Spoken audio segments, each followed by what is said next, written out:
What's up guys, Terry here for Rev3 Games, and Torchlight 2 is finally upon us. We've been waiting years for this game to come out, and now that it has, you're probably wondering how it stacks up to some of the other ones out there. Well, watch my review to find out. If you've played the original Torchlight, or more recently Diablo 3, then congratulations, you're already familiar with Torchlight 2.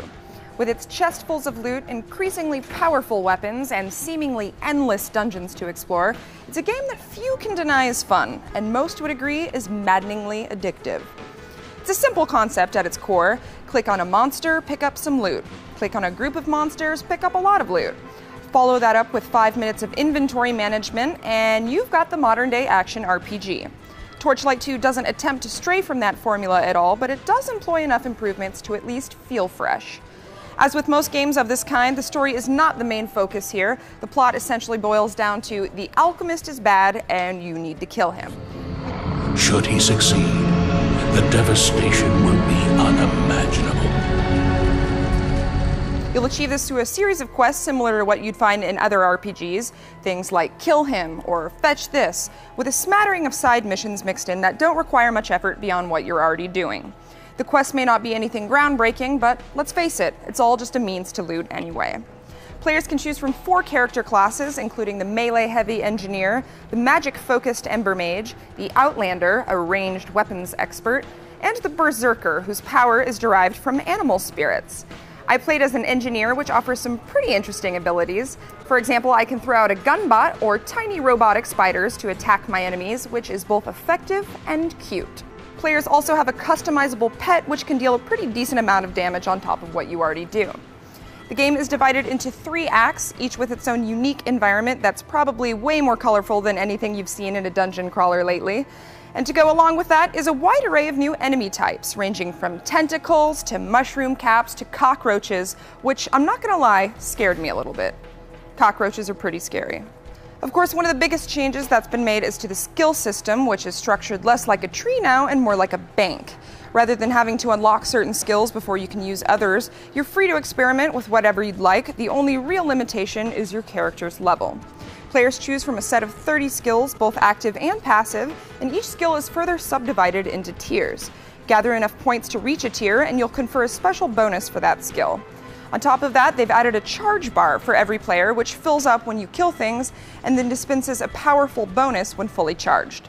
It's a neat system all in all, and the ability to assign skill points wherever you want is definitely a step up from your typical RPG. Unfortunately, there isn't a whole lot of room for mistakes, since the game only allows you to respec your last 3 skill points. Several of the skills are also tied to specific weapon types, so if, for instance, you decide to change from pole arms to maces later in the game, as I did, you end up nullifying a lot of those skills you've already invested points in. Because of that, I recommend putting as many points as you can into your charge bar skills, since you know for sure those will be effective until the very end of the game. Of course, there are ways to continually adapt your character beyond class and skills. In addition to a skill point, leveling up also grants you 5 stat points to spend in one of 4 attributes. How you choose to allocate those points will affect your overall damage output, and if you plan far enough ahead, you can bypass level requirements for weapons and armor and end up wielding something way more powerful than what your current level would usually allow. As it happens, the sheer amount of loot in the game means you're always in search of that slightly better weapon, and once your backpack is full, you can travel to and from town easily using waypoints.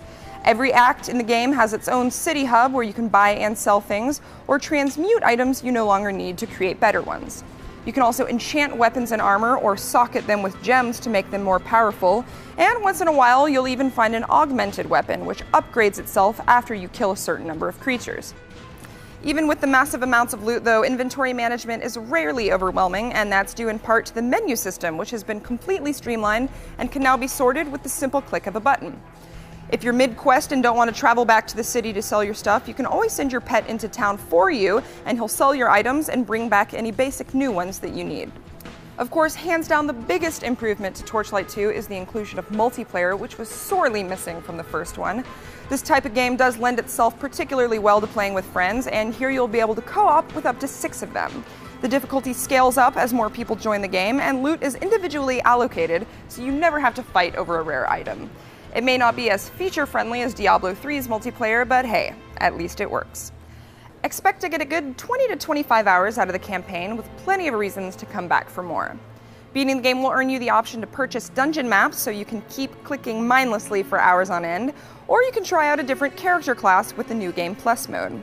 Play by yourself, play with friends, it's tons of fun either way, and at a third of the price of Diablo 3, it's really a no-brainer.